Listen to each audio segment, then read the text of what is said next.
विश्वासघात हो रहा है वो उन सीटों पे छेड़छाड़ करके उन्होंने कहा ये मत करो। और किसकी हिम्मत हो सकती है भारत देश में कि बेटियों के हॉस्टल में जाके उनको बाहर घसीटा जाए, उनके पुलिस ऑफिसर्स उनके रूम्स में जाके खटखटाए।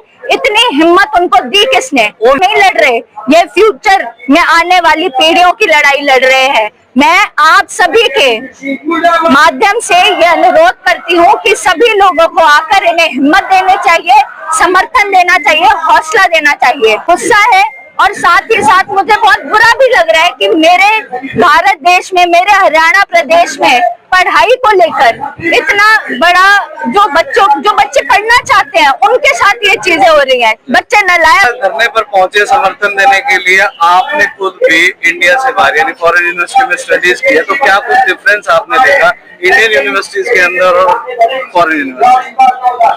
डिफरेंस अगर वैसे देखा जाए, हमारे हरियाणा में किसी चीज की कमी नहीं है, रिसोर्सेज की, बहुत एजुकेटेड प्रोफेसर्स की, एमिनिटीज की। लेकिन हाँ, डिफरेंस इस चीज में जरूर देखा कि वहाँ पे आतंकवाद नहीं है और वहाँ स्टूडेंट्स को आतंकवादी नहीं समझा जाता, उनके ऊपर कोई लाठी नहीं बरसाता, उनके ऊपर बिना उनकी गलती के कोई डिसिप्लिनरी एक्शन नहीं लेता। वहाँ पे स्टूडेंट्स को एक पेडेस्टल पे रखा जाता है। अगर बच्चे को थोड़ी सी भी मानसिक परेशानी हो रही है, डिप्रेशन हो रहा है, कम मार्क्स आ गए, कोई तकलीफ है, तो वहाँ पे पूरी यूनिवर्सिटी एफर्ट करती है कि उन बच्चों को संभाला जाए। यहाँ पे जो अच्छे होनहार बच्चे हैं जो इसीलिए आवाज उठा रहे थे कि उनकी स्कॉलरशिप उनसे छीनी जा रही थी, उनसे उनकी शिक्षा, उनका भविष्य छीना जा रहा था, इसलिए उन पर लाठी बरसाई गई। उसके बाद एक्शन भी उन्हीं पे लिया गया। और इससे ज्यादा गंदगी मैं आपको क्या बताऊं कि इस चीज को उन्होंने जातिवाद में भी डाल दिया कि बीसी है, ओबीसी है, इसलिए हम उनके साथ ये कर रहे हैं। गलत। ये इतना नाइंसाफी, इतनी बदतमीजी, इतनी बेहुदगी मैंने लंदन में कहीं नहीं देखी। आपने लॉ भी पढ़ी है, इस पूरे मामले में लीगल एक्सपेक्ट्स क्या कहते हैं? क्या कुछ कार्रवाई लीगली होनी चाहिए? सबसे पहले तो हम कॉन्स्टिट्यूशनल जो हमारी फंडामेंटल राइट्स हैं उनकी बात करते हैं। हमारे पास एक राइट टू प्रोटेस्ट है। अगर हमारे साथ किसी भी तरीके का कोई भी गलत चीज हो रही है जिससे हमारे हकों का हनन हो रहा है, हमारा हक है कि हम उसके खिलाफ आवाज उठा सके, उसके खिलाफ बोल सके, पीसफुली धरना प्रदर्शन कर सके। लेकिन जब ये बच्चे यही काम कर रहे थे तब उन पे लाठी बरसाई गई, क्योंकि वो ये बोल रहे थे कि हमसे हमारी स्कॉलरशिप मत छीनो।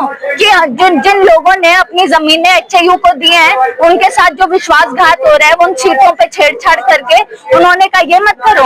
और किसकी हिम्मत हो सकती है भारत देश में कि बेटियों के हॉस्टल में जाके उनको बाहर घसीटा जाए, उनके पुलिस ऑफिसर्स उनके रूम्स में जाके खटखटाए। इतनी हिम्मत उनको दी किसने? उन हॉस्टल्स में जिनके अंदर बेटियों के ना तो भाई जा सकते हैं ना उनके पिता जा सकते हैं। एग्जैक्टली। और जब सिक्योरिटी इतनी ज्यादा तैनात है कि वो बच्चों के सर फोड़ सकती है, तब उनको क्यों नहीं रोका गया उन लड़कियों के हॉस्टल में घुसने से पहले?